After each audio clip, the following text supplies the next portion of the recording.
Sarah, can I have my speech back, please? Good evening, everybody. I hope you're enjoying our proceedings so far.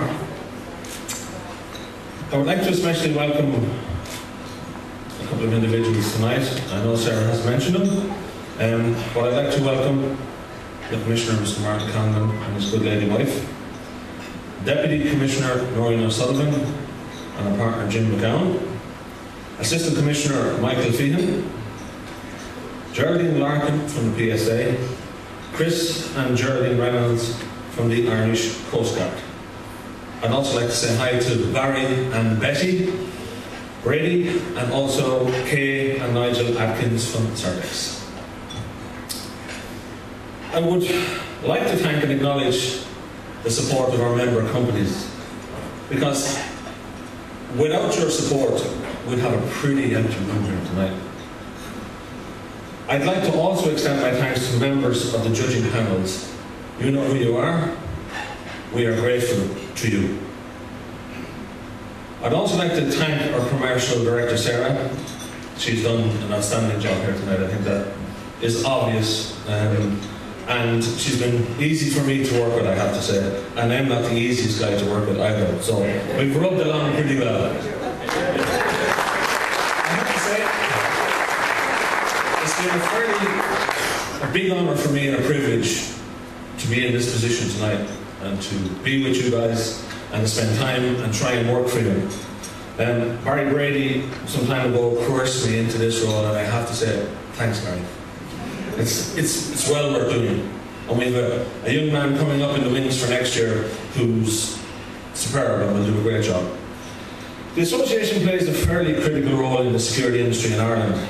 We provide leadership that is required to achieve objectives and implement our strategies. We listen and respond to our members so that we can achieve your aspirations and goals.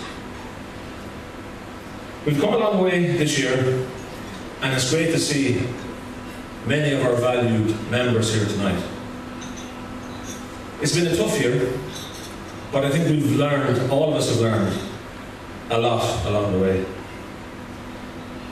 The scope of the association has broadened considerably in the last few years. This reflects the expanding needs and requirements of the users of security. The increased diversity of organisations and skills now required by security officers and security practitioners is readily available within the members here tonight. My belief in the association and its members has really been reinforced this year, having met so many, been involved in so many, and had a roasting from so many. I am really pleased at the calibre of the awards and the people who will be receiving the awards this evening. And also we have some new awards, which is very exciting. It is great to see a lot of our customers and clients here tonight. We know, and everybody in this room knows, how hard it has been this year in business. No more so for ourselves as contractors and companies, but also for our clients. And it is great to see that lots of people have not become obsessed in saving money and seeing our product, security, as a bottom line cost. Many of our clients, as I said, are present here tonight, and I thank you sincerely for continuing to contract and engage with the ISIA member companies, for also supporting and valuing our ethos, for embracing our services as is important to their business rather than a cost. If we don't continue to invest in training and career path development, then we risk not being able to move our industry further up the value chain.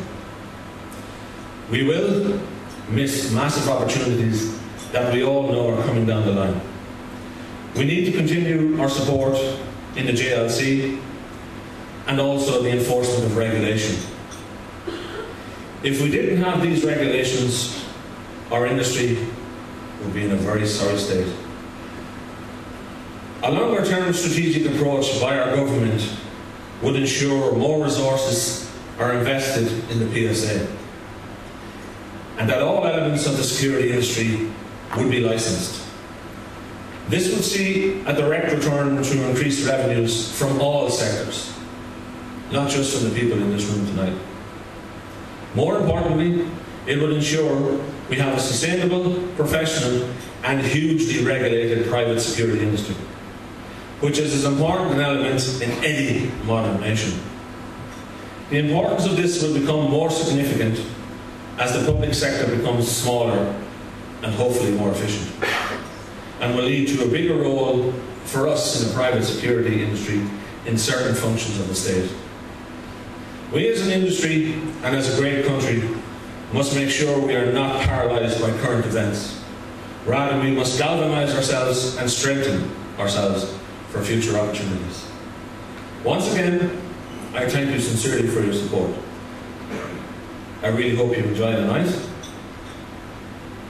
And there is one small item I wish to address before I shut up and sit down.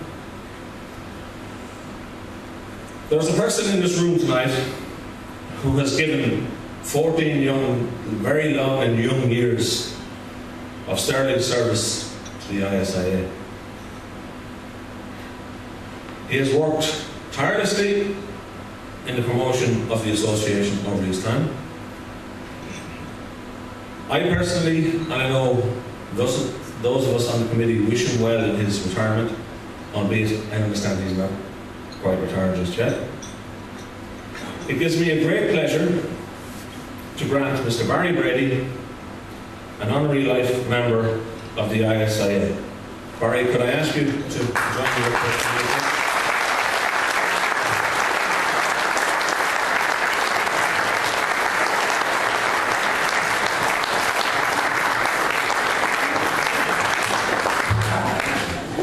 Brady, sir.